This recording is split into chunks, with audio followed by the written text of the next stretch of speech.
Alors, aujourd'hui, on se retrouve pour le 3e épisode de notre défi miroir. La dernière fois, on s'est quitté, on venait de finir la pièce acier. Donc concrètement là, nous allons partir sur le traitement. Si vous ne comprenez rien à ce qui se passe, c'est que vous n'avez pas vu les 2 premiers épisodes. N'hésitez pas à aller les voir. Et bien sûr, si vous appréciez ce que je fais, abonnez-vous, ça récompense mon travail. Allez, je vous laisse avec la vidéo. On a quelque chose de propre, on a bien avancé, on a quelque chose de nickel. Il va falloir que je fasse des retouches au niveau des angles ici où j'ai pas pu bien souder, mais je vais remettre des petits points de soudure à droite à gauche. Au niveau de l'acier, vous avez vu, c'est beaucoup de travail, c'est beaucoup de temps. Mais voilà, on a toute la structure acier qui est faite, on a un truc qui est plus ou moins propre, et on se retrouve pour discuter du traitement, que ce soit pour ça ou pour le bois. On va discuter du traitement que je vais mettre dessus, de comment je l'installe, et en gros du nombre de couches qu'il faut au fur et à mesure. Allez, c'est parti. Alors, pour le traitement, déjà comme on peut le voir, je me suis déplacé, je suis plus dans mon atelier. C'est juste une question de poussière et de pouvoir aussi être tranquille pour le traitement et pouvoir continuer à bricoler sur les temps de séchage du miroir. Donc déjà pour commencer, comme d'habitude, on va venir dégraisser. Nettoyer en frein, voilà, vous utilisez le dégraissant que vous voulez, mais déjà bien nettoyer vos pièces avant de les traiter. Ça c'est une base, vous allez devoir le faire pour tout, que ce soit du bois, de la pierre, de l'acier, enfin voilà. On nettoie bien avant de traiter pour avoir un support propre. Ensuite, je mets la pièce acier un petit peu en séchage, donc on laisse 2-3 minutes histoire de dire.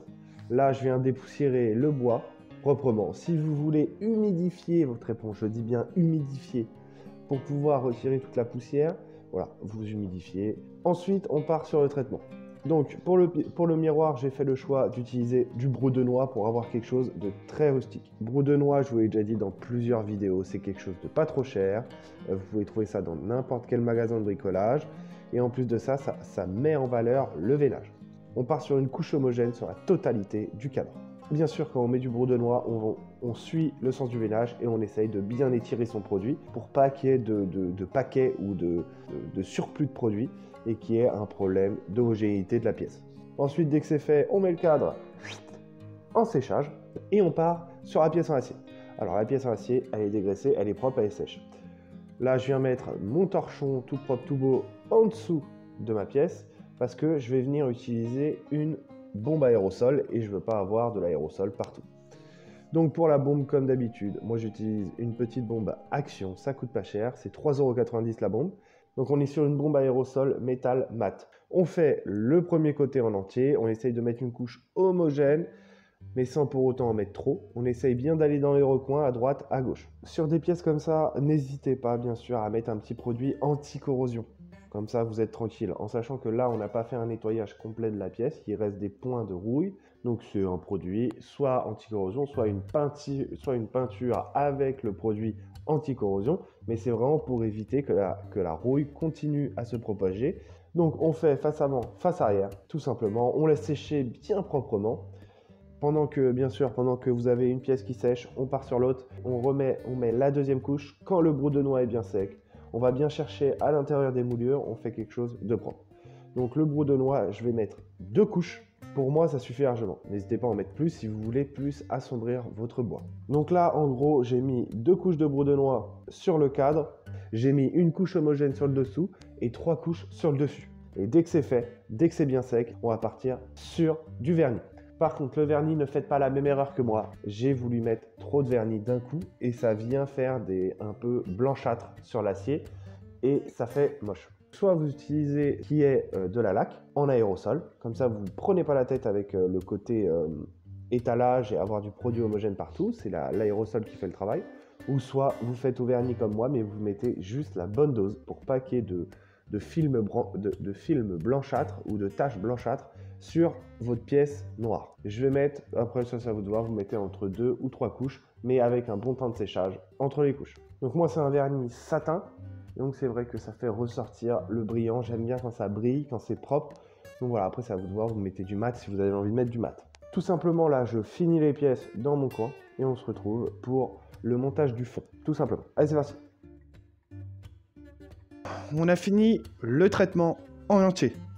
Avant de se dire on a fini, machin, non, il y a une partie très importante, c'est la fixation du miroir à l'intérieur du cadre. On a un beau cadre ici. Ce qu'il faut savoir, c'est que je ne vais pas vous montrer le résultat du miroir dans cette vidéo. On fera un gros point à la fin, une belle conclusion où je vais vous montrer la totalité des miroirs et on essaiera de voir lequel est le mieux, là où j'aurais pu améliorer. Donc, je ne vous montrerai pas les résultats montés de tous les miroirs. Oui, je sais, je suis un petit peu chiant, mais c'est comme ça fait partie un petit peu du jeu. On va installer le petit miroir à l'intérieur, des petites cales de bois en dessous pour venir protéger le vernis, protéger un petit peu tout, ne pas abîmer votre traitement. Donc là, ce qu'il faut savoir, c'est ce que je vous montre. Ce que je vous montre là, je vous le montre une fois, on va pas le faire sur les trois, ça c'est sûr. Hop, on va couper un petit peu. Ça, c'est de la coupe de précision. Hop. Et on vient positionner proprement notre pièce. Alors, moi, pour bloquer le miroir, je me prends pas la tête. Je vais venir déjà déballer mon miroir proprement, voir s'il n'a pas de problème. Bien sûr, on fait extrêmement attention, on est sur la fin. On va éviter de casser le miroir. On y va doucement, on prend notre temps. On force pas dans tous les sens, n'importe comment. Allez, bon, on essaye d'éviter de toucher le miroir avec ses doigts. Moi, je le touche à l'arrière, là, ça va faire une trace, c'est sûr. Et bon, au bout d'un moment, voilà, de toute façon, il sera à nettoyer, c'est sûr et certain. Et on fait extrêmement attention de voir s'il n'y a pas des vis. Il n'y a pas quoi que ce soit qui soit en acier qui pourrait éclater le miroir. On essaye de visualiser partout. On tâte avec le doigt avant de poser le miroir dedans. Tac. Alors, vous pouvez mettre un petit point de néoprène pour venir bloquer le miroir et vraiment le sceller pour éviter qu'il puisse bouger. Ça, c'est à vous qui voyez, vous faites comme vous voulez. À des moments, moi, je le fais, à des moments, je le fais pas. Ça dépend du cadre, ça dépend s'il y a un défaut, pas de défaut, ça dépend de pas mal de choses. Là, je vais le mettre directement comme ça. On est sur un petit miroir. Ça sert à rien de vouloir venir mettre de la néoprène pour vraiment venir bloquer. On vient l'insérer proprement. Et ensuite, on passe ses doigts en dessous pour éviter de le lâcher comme... qu'il n'y ait pas d'impact dessus. On l'accompagne avec les doigts et on le pose. Ensuite, on va essayer de l'équilibrer. N'allez pas utiliser un outil en acier. Prenez toujours quelque chose en bois pour éviter de créer des problèmes. Voilà. Là, si vous le faites avec un tournevis et que vous forcez un peu trop, paf, ça casse sur toute la longueur. Voilà, je vous le dis, c'est gratuit. On va pas dire que ça m'est arrivé, mais ça m'est arrivé plus d'une fois. On essaye d'avoir un jeu homogène sur toute la longueur. Et ensuite, tout simplement, moi, je vais venir couper des petites cales. Des petites cales de 4-5 cm. Ça, c'est à vous de voir. Moi, je coupe 4-5 cm. J'en coupe en gros 2 par angle. Après, ça dépend de la taille du miroir. Mais dans tous les cas, les angles, je les protège. Je les bloque et je les protège. Voilà. Je mets ça sur tous les angles déjà pour m'échauffer. Voilà. Si vous êtes quelqu'un d'assez gourmand, vous pouvez faire un bandeau complet. Ça, il n'y a pas de souci. Moi, je mets des cales parce que comme ça me permet de... Hop, pouvoir caler pile poil où il faut, c'est juste pour bloquer le miroir. Donc, je me prends pas la tête à faire un cadre, mais vous pouvez totalement faire un cadre. Vous prévoyez des petites cales pour pouvoir venir, hop, hop, mettre à droite à gauche. Donc, ce que je vous conseille, c'est de prendre vos doigts, vous appuyez. S'il y a du rebond, comme ça, en plein centre, après que vous ayez fixé les angles, vous mettez une cale. Vous ne prenez pas la tête. Hop, paf, vous appuyez, vous clouez. On va clouer proprement les angles. Je prends mon cloueur, je viens appuyer sur ma cale, je viens prendre et on y va doucement, on fait attention au miroir. Et on vient clouer. Tac. On n'en met pas 50, ça sert à rien. Ça reste un miroir, c'est pas non plus un biot de boucher. Hop. Voilà. C'est pour ça aussi que c'est intéressant d'avoir le premier étage qui fait la taille d'une volige. Ça nous permet de pouvoir venir caler proprement sans se prendre la tête. Et donc quand vous avez fixé vos angles comme ça, on reprend notre doigt et on tâtonne. Là, il y a un léger jeu, on met une cale. Tac. Et plus votre miroir va être grand, plus il va y avoir des jeux. Donc plus il va y avoir de cales à mettre. Là, il y a un léger jeu, on met une cale. Le problème, c'est que si vous calez mal votre miroir, ce qui va se passer, là, si je mets pas ces deux cales là, ce qui va se passer, c'est très simple. C'est que quand vous allez retourner votre miroir, vous allez avoir des creux ici qui vont se créer. Tout simplement. Après, vous pouvez totalement faire ça avec des petites vis. Vous mettez la petite vis, vous venez chercher le bois à l'arrière, vous serrez proprement. Surtout, vous y allez doucement si vous utilisez des vis, parce que la pression d'une vis est assez grande, ça pourrait faire éclater le miroir. Dès que votre miroir est calé comme ça, moi, je me prends pas la tête. Je prends un contreplaqué, alors vous utilisez le fond que vous voulez. Le but du jeu, c'est que votre fond soit solide et propre. C'est surtout qu'en fin de compte, il va arriver au bord ici, et si vous utilisez quelque chose qui est mal installé, ça va faire moche. Moi, ce que je vous conseille, c'est d'utiliser un fond qui soit relativement intéressant, un contreplaqué en 0,5, enfin, un bout de bois, vous utilisez ce que vous voulez. Même du lambris, c'est très bien. Vous utilisez ce que vous voulez pour faire votre fond, mais essayez de faire ça proprement. Mais sinon, votre miroir, en gros, est posé, il est scellé et c'est propre. Donc moi je vais installer mon fond dans mon coin parce qu'il n'y a rien de compliqué, coup de scie sauteuse, je coupe propre. Vous pouvez utiliser la défonceuse si vous avez une défonceuse avec une fraise pour effleurer et pour vraiment faire propre. Alors je sais pas si vous connaissez, je vais vous montrer tant qu'on y est. En gros voilà, une fraise à effleurer c'est ça. C'est bien pour les cadres comme ça, pour ceux qui connaissent pas. C'est une fraise tout simplement qui a un roulement et qui va... Oh là, faudrait que je la graisse un petit peu là. C'est une fraise qui a un roulement au niveau du haut qui va venir se plaquer contre la paroi que vous voulez garder et ensuite la fraise ici va venir grignoter la totalité. Ça va venir effleurer. Voilà, vous pouvez faire un petit peu ce que vous voulez. Mais si vous avez une boîte de défonceuse comme ça, petite boîte là, les petites boîtes à 20 €, 20-25 €, plus une défonceuse, logiquement vous avez la fraise pour effleurer. Voilà, si vous connaissez pas, au moins je vous ai informé de ça, vous en faites ce que vous voulez. Moi je vais poser mon contreplaqué avec un petit filet de colle, je vais couper ça proprement dans mon coin. Et ensuite, on se retrouve pour pouvoir discuter, enfin, du deuxième miroir. Pour ce deuxième miroir, donc le thème, comme je vous l'avais dit, on va essayer de travailler la pierre, mettre en valeur la pierre. On va partir sur un cadre bois assez mouluré, courbé, et essayer de partir sur quelque chose d'assez chargé au niveau des moulures et de la boiserie, pour qu'en fin de compte, on ait quelque chose d'intéressant pour venir placer les pierres. On est sur un miroir 40-50. Il est plus petit que celui en acier, donc on va essayer de le charger, mais il faut quand même rester intéressant au niveau des proportions pour pas que ça fasse juste un tout petit miroir dans un gros cadre. Le but du jeu, c'est on va essayer de déterminer les largeurs que l'on souhaite, si on veut plus mettre en valeur le bas, le haut, si on veut faire une symétrie au niveau du bas et du haut. Donc la première question qu'il faut que vous posiez pour un cadre de ce type-là, c'est savoir si vous allez lui faire un bas et un haut, ou si vous allez partir sur une symétrie. Donc pour pas vous répéter les mêmes choses que la dernière fois et qu'on fasse exactement le même truc, n'hésitez pas à aller voir les premières vidéos sur le cadre bois-acier. Là, pour accélérer un petit peu les choses, j'ai travaillé un petit peu dans mon coin, et donc déjà j'ai choisi de base de lui donner un sens. Et ça c'est hyper important de le savoir tout de suite. Pour le bas, une pièce assez grande et assez importante qui va venir ici. Bon, c'est une pièce, c'est pas compliqué à dimensionner, hein. Je vous explique un petit peu. Vous choisissez la largeur de vos montants. Vous venez choisir le décalage que vous allez vouloir. Ensuite, vous faites une petite courbe, tranquille, avec le crayon. Et on vient au compas. Donc moi j'utilise un compas. On vient au compas, tranquillement, tracer le demi-cercle pour avoir vraiment la structure propre. Et après, une petite coupe à scie sauteuse. Ce qui est important, c'est de bien vérifier qu'on laisse assez au niveau du dessous ici pour cacher le bord du miroir. Au niveau du plus bas, donc où la coupe est la plus proche du bord du miroir, je suis parti sur 6. Donc déjà j'ai dimensionné cette pièce-là. Et par rapport à ça, moi je voulais une continuité, tout simple pour que la courbe soit complète. Je voulais une continuité et repartir sur le bord ici. Donc je suis parti sur 5,5 ici et j'ai fait des montants tout simples en 5,5.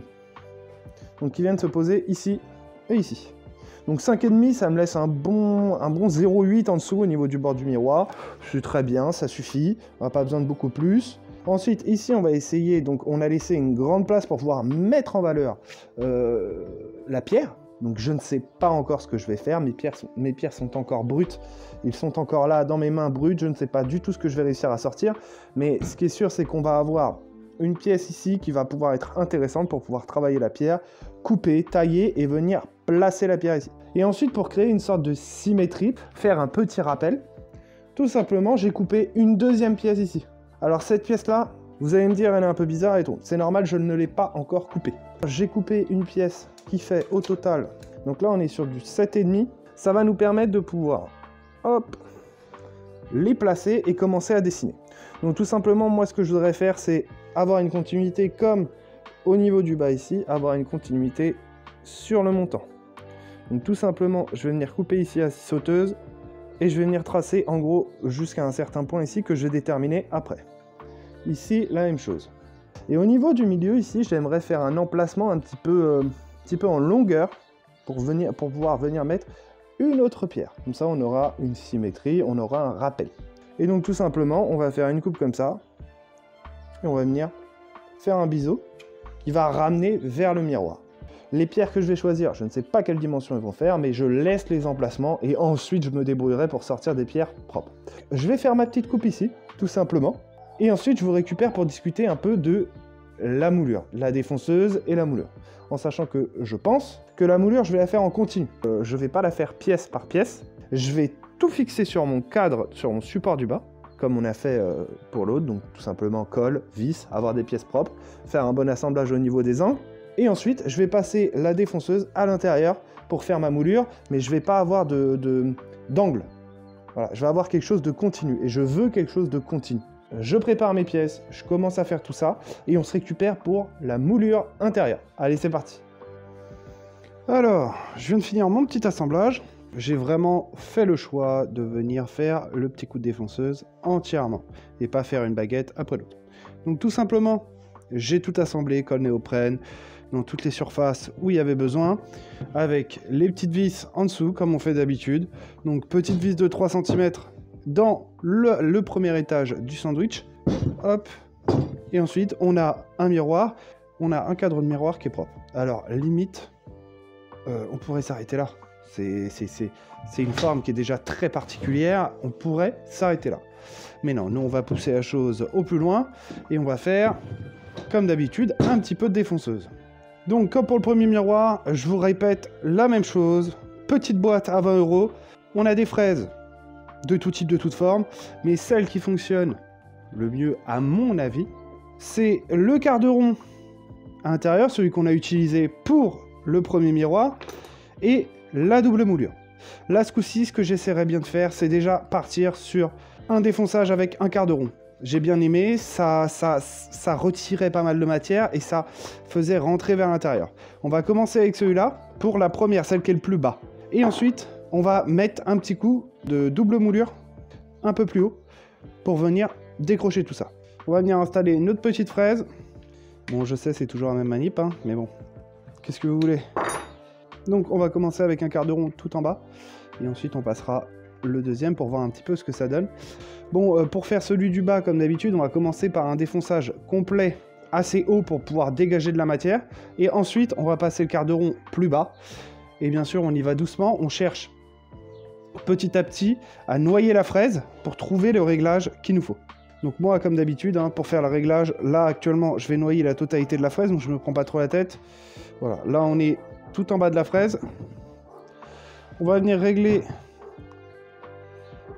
la petite tige pour que ce soit le réglage de base. Et je vais commencer par faire tout le tour du cadre.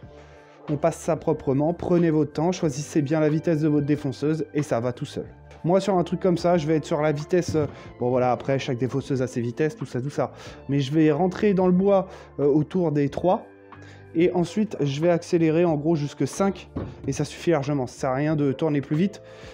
Ça va créer des vibrations. Les vibrations vont peut-être débloquer ou débrider un petit peu le réglage que vous avez fait. Voilà, ça sert à rien. Autant utiliser la bonne vitesse pour avoir le meilleur résultat. Et je vous reprends, petit conseil aussi, je ne sais pas si je l'ai déjà dit sur la chaîne. Mais je vous le redonne, comme ça. Hein. Pour que la défonceuse glisse un peu mieux, je vous conseille de mettre un petit peu de savon. Ça vous permettra d'aller un peu plus, pas plus vite, mais de moins avoir à forcer. Et de risquer que la machine vous reste dans les mains ou quoi que ce soit. Voilà. Un petit coup de savon. Ça, c'est du savon en brique. Un truc qui vaut rien, on en a dans toutes les maisons. Mettez un petit coup de savon sur le plateau, comme ça. Ça vous permet de glisser proprement. Hop, surtout quand vous allez faire beaucoup de défonceuses comme là, mettez un petit coup de savon de temps en temps quand vous voyez que ça force un peu, et ça permet que le plateau glisse beaucoup mieux. Voilà, c'est un petit conseil, ça mange pas de pain, je vous le donne comme ça. Je viens de finir, bon bah ça fait un beau petit résultat, il n'y aura plus qu'à poncer un petit peu pour avoir quelque chose de propre. Petit critère en plus, bien sûr, puisque j'en rajoute, j'aime bien. J'ai pas défoncé le petit bout là, ici là. Alors je sais pas si ça ferait mieux défoncer, mieux pas défoncer, mais ça renvoie vers le miroir. Donc je le garde comme ça pour l'instant et je verrai après si je fais quelque chose ou pas. Mais je pense que je vais juste arrondir le bout ici pour avoir quelque chose de propre. Ici je vais peut-être arrondir un petit peu aussi. Mais voilà, je vais le laisser comme ça, ce sera très bien. Ensuite, tout simplement, donc la petite double moulure, le but du jeu c'est qu'on aille chercher le plus profond pour avoir le maximum de résultats possibles. Après j'ai peur quand même que ça fasse pas bien. On verra bien. On va tester, on verra bien. On va tester dans un coin qui est pas dérangeant. Ils sont tous un peu dérangeants, mais bon, on verra. Je commence avec un réglage assez haut, pour s'il y a une erreur, que ce soit rattrapable avec une autre fraise ou n'importe quoi.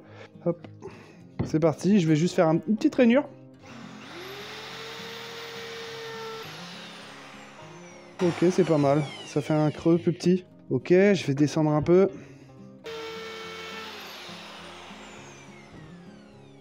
Ok, ça n'a rien changé du tout. Descendre encore. Ce qu'il faut, c'est vraiment y aller petit à petit. Hein. Ok. Ça fait une sorte de double moulure un peu bizarre, mais on voit pas réellement ce que ça fait. Ouais, je sais pas. Je suis pas hyper fan. Qu'est-ce que je pourrais utiliser pour tester autre chose? Non, bah, y a rien d'autre. Hein. Y a rien d'autre. Non, bon, on va tester comme ça sur tout le classe. Si ça va pas, je mettrai un coup de quart de rond. Ok? On va voir un petit peu ce que ça donne. Allez, c'est parti. Bon, conclusion, je suis pas fan. Je suis pas fan du tout. Ça fait pas propre. Bon, je suis pas fan. Je pense que c'est une question que la moulure n'est pas complète, donc je vois pas le petit retour qu'il y a sur le dessus là.